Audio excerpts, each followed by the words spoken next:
Et dans le cadre de cette grande édition du journal sur la FM Télévision, mesdames et messieurs, bonsoir et bienvenue. Poursuite du séminaire gouvernemental, la première ministre Judith Suminwa a insisté sur le fait qu'être un ministre n'est pas une profession, c'est un mandat et une mission. À ce titre, tous les membres du gouvernement sont redevables vis-à-vis du peuple congolais. Un ministre n'est pas au-dessus de la loi, mais il doit plutôt être un modèle pour la population.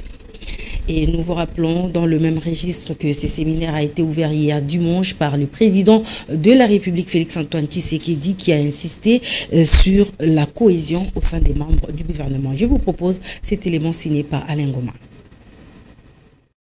Le président de la République, Félix-Antoine Tshisekedi Tshilombo, a ouvert ce dimanche le séminaire gouvernemental placé sous le thème « Sceller le pacte d'engagement citoyen pour la cohésion et la solidarité gouvernementale ». Ces assises se dérouleront du 21 au 23 juillet, visent à améliorer l'exécution des tâches de membres du gouvernement. Le gouvernement dirigé par la première ministre Judith Suminwa a prévu un programme ambitieux. Le premier pilier du programme concerne la création d'emplois avec un objectif d'1,5 million d'emplois par an entre 2024 et 2030, représentant environ 30% des coûts du programme quinquennal. Le deuxième pilier se concentre sur la protection des territoires et la sécurisation de personnes et leurs biens, représentant 20% de coûts. Le troisième pilier concerne l'aménagement du territoire pour une connectivité maximale avec 22% du coût alloué à ces secteurs. Des évaluations périodiques mesureront la performance de chaque membre du gouvernement par rapport aux résultats attendus. Chacun sera jugé sur la base de résultats concrets obtenus en accord avec les objectifs et les actions prioritaires définies dans le programme d'action du gouvernement, a souligné la première ministre. Des experts de différents domaines ont été mobilisés pour animer ces séminaires de 3 jours. Dans un autre registre, le gouvernement congolais dénonce la violation de la trêve humanitaire ainsi que la présence des militaires rwandais dans l'est du pays venus pour soutenir les rebelles du M23. L'information a été révélée lors de la 6e réunion du Conseil des ministres. C'est le ministre de la Défense qui l'a fait savoir dans sa note d'information sur la situation sécuritaire dans l'est du pays. Encore une fois, Alain Goma.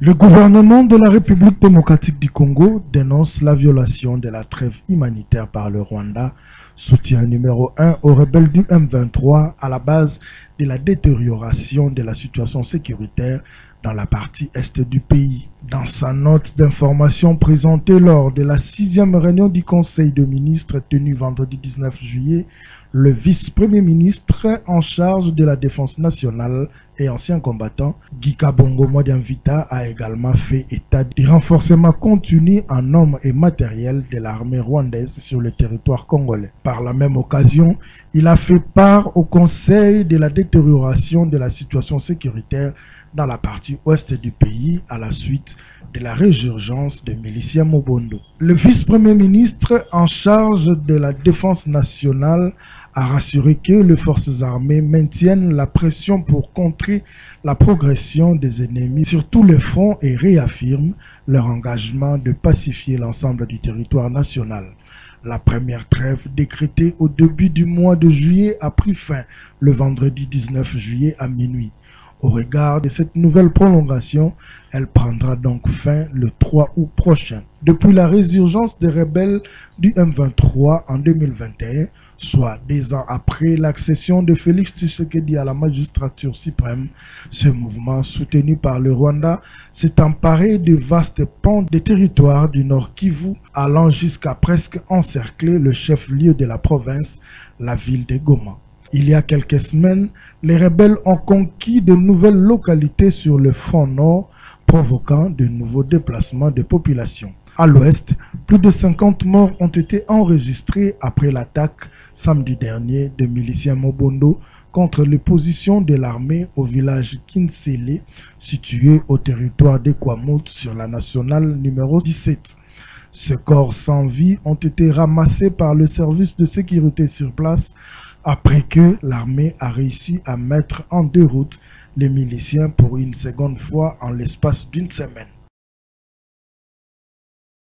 Nous allons rester dans la partie est du pays où un incendie a ravagé des maisons dans la cité de Saké, précisément au quartier Biréré, dans les territoires de Massissi. La population civile qui fuit l'avancée des rebelles dénonce ces incendies récurrents à Saké, et un autre son de cloche estime que un autre incendie venait de se déclarer 2 jours avant au quartier Kadouki. La cause de ces incendies récurrents reste encore méconnue. La recrudescence de l'insécurité dans l'est du pays préoccupe également la confession religieuse des églises autochtones traditionnelles Bangunza PV à Longo. À cette occasion, le président général et chef suprême des Bangunza, Mangele Silubasa, a annoncé la tenue d'un culte pour la nation prévu le vendredi 2 août 2024. Suivez l'annonce faite à cet effet par le secrétaire général adjoint de la Crétébem, M. Simon Louindama. Oui, merci beaucoup. C'est un grand problème qui frappe notre pays. Nous avons été voir Madame la ministre des Droits humains qui nous a fait voir qu'il y a plus de 100 corps qui sont là à l'est et qui demandent à être enterrés. Et donc nous pensons que la RDC devient de plus en plus un mouroir. Et ce n'est pas normal. Et que pour ce faire, les ministres, ou sinon le ministère des Droits humains, organisent en date du 2 août 2024 un culte écuménique qui va rassembler toutes les confessions religieuses pour une prière au stade des martyrs, et pour ces cultes, nous avons été conviés de prendre part massivement pour manifester notre ras-le-bol par rapport à cette situation qui perdure, qui ne fait qu'endeuiller notre République. Tout pasteur fondateur d'une église œuvrant en République démocratique du Congo doit se faire enregistrer au ministère de la Justice pour l'obtention d'un permis d'exercice de culte. Cette décision du ministre de la Justice, Constant Moutamba, alimente les commentaires dans tous les sens. Pour couper court aux spéculations, le président de la confession religieuse des églises de réveil du Congo, son éminence Ejibaya Mampia, a précisé qu'une commission mixte composée des leaders religieux de l'ERC ainsi que des délégués du ministère de la Justice a été mise en place pour étudier la faisabilité correcte de cette décision. Je vous propose de suivre son éminence Ejibaya Mampia. Oui, à tous les ministres des cultes, vous tous les hommes de Dieu, ceci nous concerne. Après la publication du communiqué du ministère de la Justice sur l'assainissement des lieux de culte, plusieurs questions ont été posées, notamment la distanciation. En ce qui concerne la question sur la distanciation, nous sommes entrés en contact avec le ministère de la Justice et de là, les clarifications suivantes sont données. Il ne s'agit pas que ce qui existe déjà, on enverra des gens pour vous déloger afin de vous distancer de l'autre église. Ce n'est pas ça. En même temps, pour l'avenir, c'est là que la question va se poser.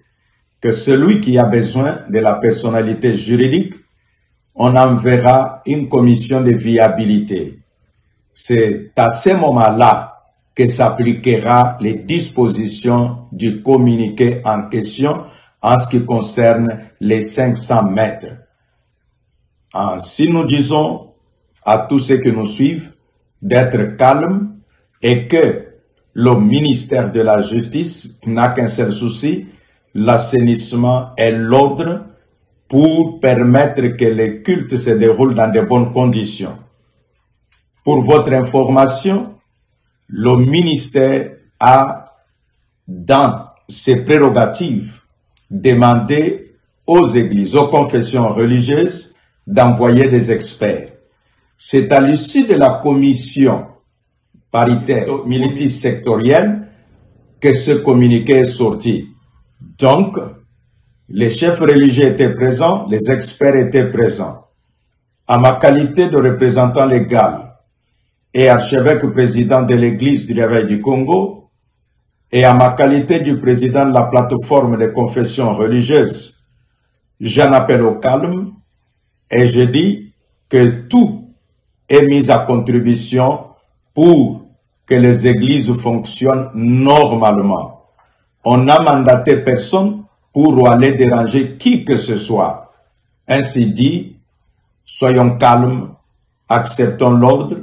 Que Dieu bénisse la République démocratique du Congo.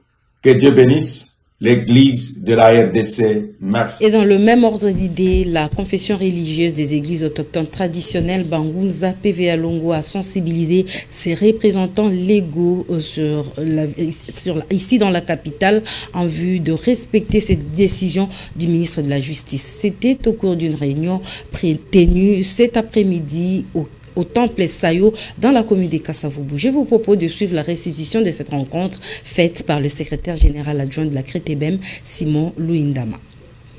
La restitution autour de la circulaire que le ministre de la Justice a prise en ce qui concerne le fonctionnement des églises désormais. Il a martelé sur l'obtention d'un permis d'exercice de culte pour tout celui qui veut exercer un ministère, comme pasteur, comme représentant légal, ainsi de suite.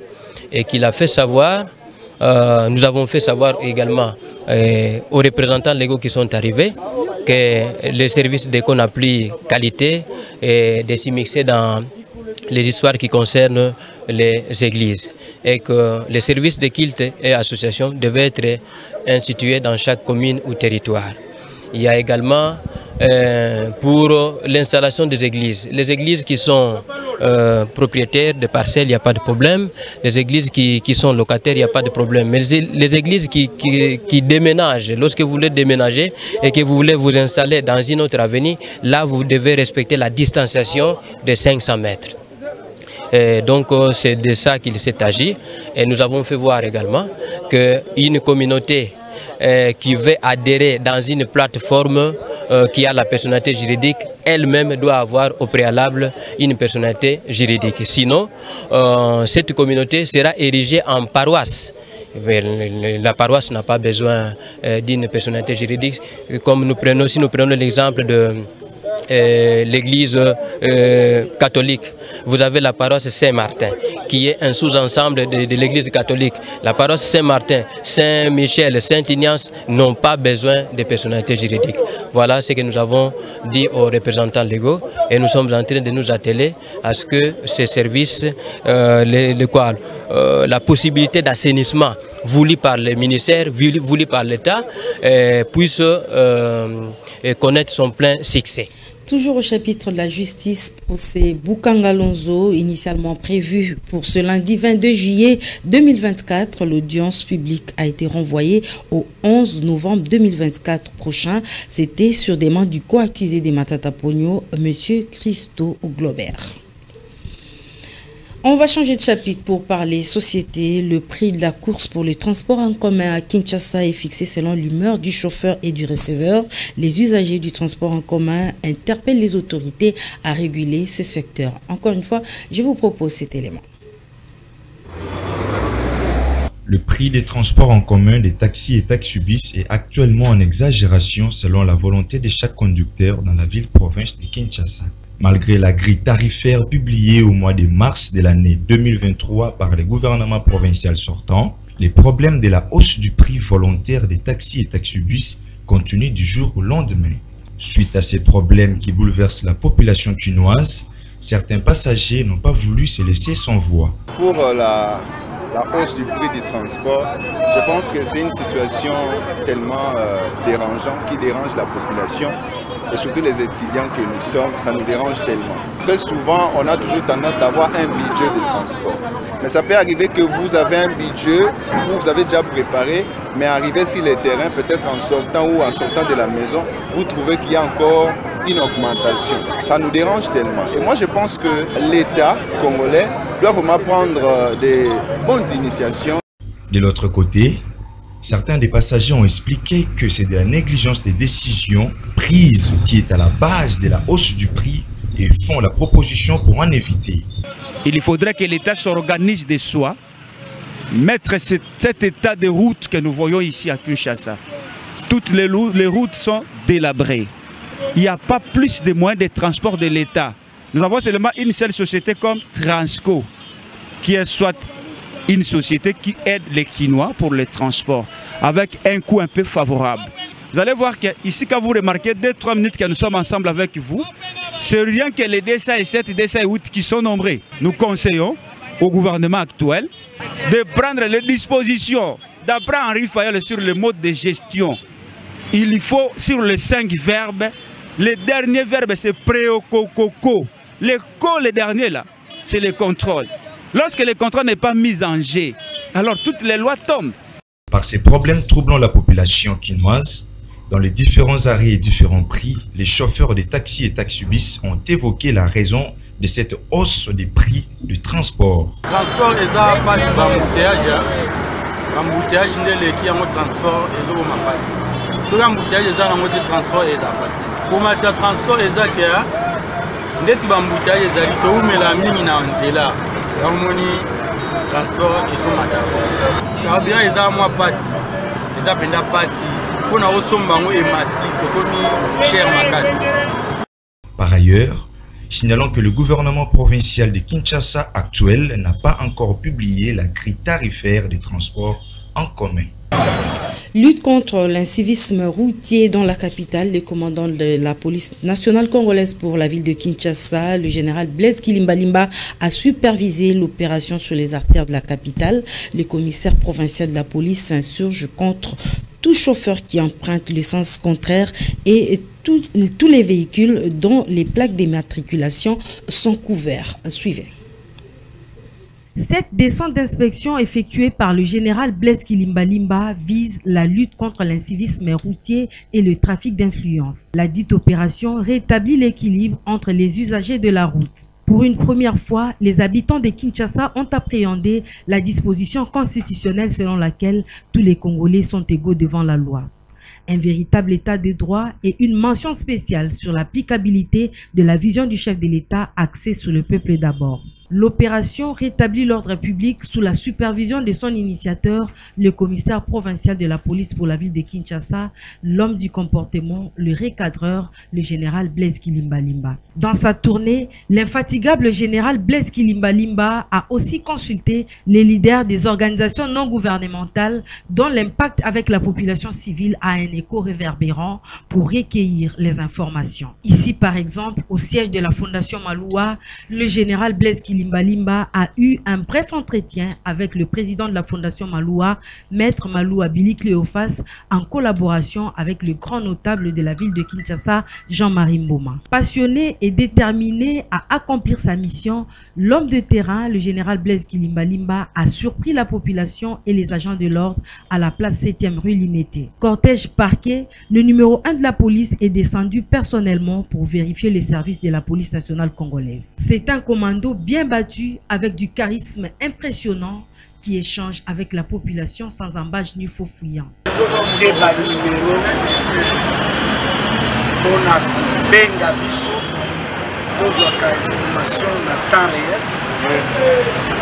Même moment, en temps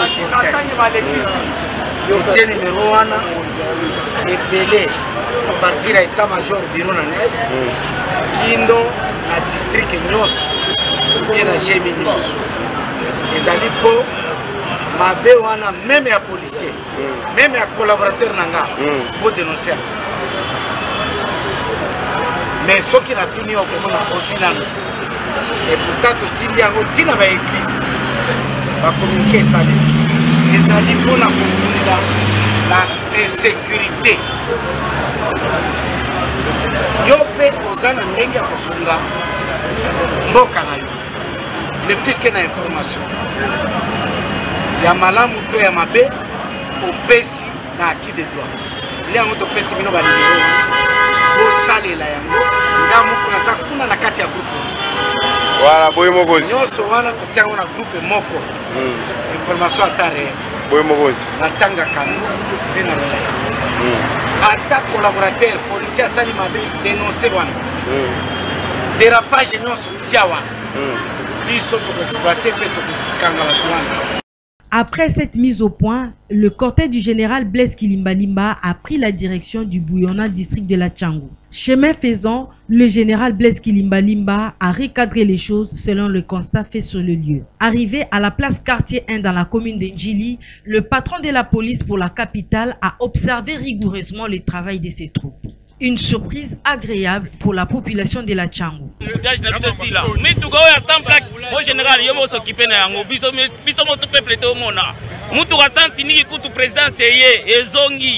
Ah, il faut que na sens normal oya biso sto lingela embouteillage si là ba moto pesi là de l'on a kamona l'équipe bien zoate ko yasande awa yango ba symbole musala ni sur le bobo embouteillage ça non général ça sur place hein vraiment ah oui général Blaise Kilimbalimba yenda ça na place en tout cas na opesa mokonzi lo sako le coup mouvement mingi talinga telema zota la bana na yi. Ici à la Tchangou, quelques véhicules ont été interceptés pour avoir couvert la plaque d'immatriculation. Un geste courageusement apprécié par la population. Ça sali bien, on a raison. Ça sali bien parce que nous avons fait là et ça va embouteillage ma casse là. Soit bazongo bongo, bazongo. Et ça bien, et ça bien. Oyana moto.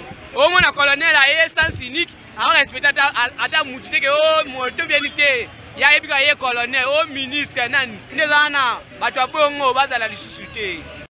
L'inlassable commissaire provincial de la ville de Kinshasa poursuit sa descente d'inspection sous les ovations de la population.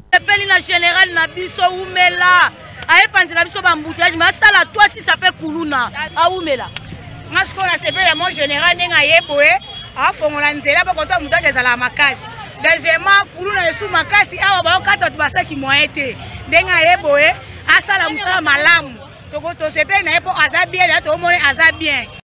Les véhicules prétendant avoir la priorité de tous les sens de la route ont été obligés de rebourser chemin. Les récalcitrants ont vu leurs véhicules arrêtés et embarqués dans le véhicule de la police nationale congolaise porte-à-tout. Direction la fourrière de la police où des instructions sévères seront données aux propriétaires de ces véhicules. Ce contrôle se poursuivra jusqu'à ce que le respect du code de la route sera complètement effectif.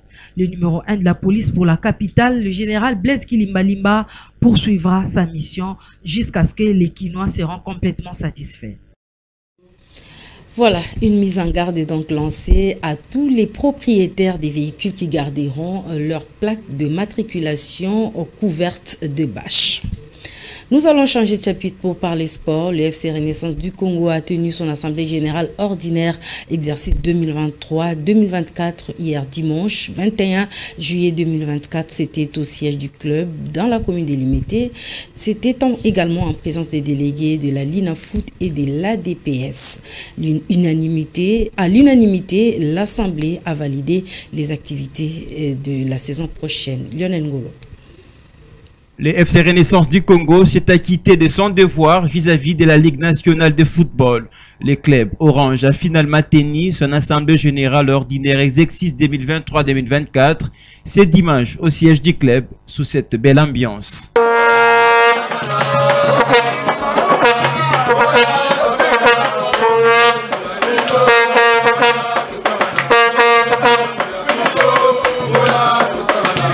Tout cela sous les regards et observations des deux délégués, celui de la Lina Foot et de la DAPS, présents à la réunion.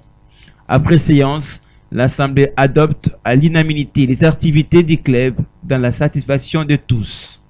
Occasion pour les présents sportifs de retracer ici les chemins houleux et qu'a traversé le club Orange. Vous savez dans quel état Tozala Kindenge Tobanda qui championnat. Tout le monde dans quelle situation Tobanda qui est na difficulté où personne ne pouvait imaginer que Boka qui kobeta. Bozala qui en plein entraînement mais loko mo côté zala qui confirmait que Tokobeta ou Tokobeta te. Ezali na compréhension malamu munene ya bande kona biso ali na foot. Quand ils ont compris analyser dossier na biso ba décida qui peut na conclure que il n'y a pas de problème, tu peux comprendre que Bandeko, bazana problème te, to pesi bango combo ya FC Renaissance.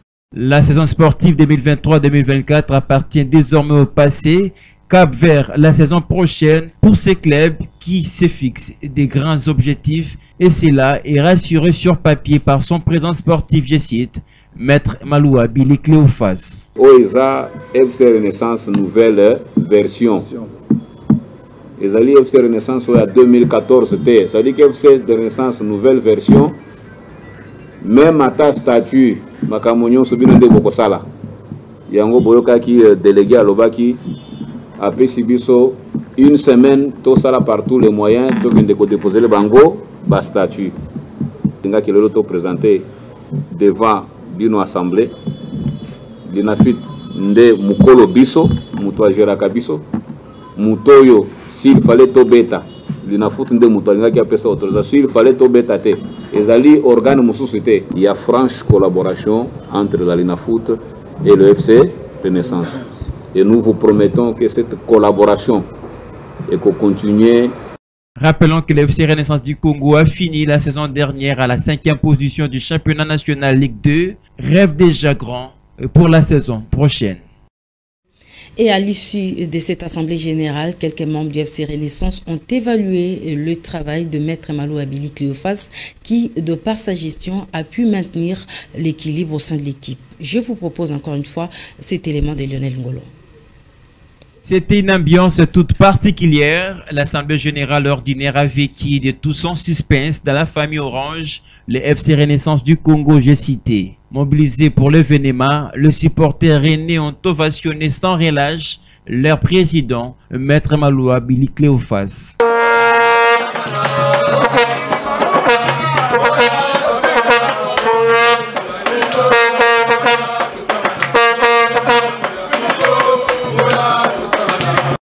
Assemblée générale ordinaire consacrée au bilan après la saison sportive 2023-2024. Ici l'occasion pour le président sectionnaire de faire des propositions au comité sportif. Pour la plupart des cas, beaucoup ont salué le travail remarquable du président sportif, sans lesquels les résultats ne seraient pas là. Nakosenga na président Nabiso a continué toujours dans les bons chemins. C'est-à-dire quoi? Renaissance et Outina Bitumba est belé de gauche à droite. Mais à l'emba quitté, à tellement qu'il y a Mobali, c'est le Renaissance, tout ça qui existait. À Kabonate, tu as dit que ma baisse à la équipe, mais quand la papa, à Kabonate. Félicitations d'abord. Namoni penza au bundi loko la Mobali. Au telemi loko la Mobali azalaka. Armoko tozalaka ba ingrat ou ingratité. To yebi place o to uti. To yebi place o to linga to soukela. Quant à moi personnellement, na yebi ke to linga to souka mabe. Mais grâce à président Maloua, tozaya ko telema. En tout cas, coup de chapeau à vous. Comme au début de ces assises, l'ambiance a régné au grand jour et à la joie de tous. Mesdames et messieurs, cette édition du journal touche à sa fin. Merci de votre aimable attention. Excellent suite de programme sur la FM Télévision.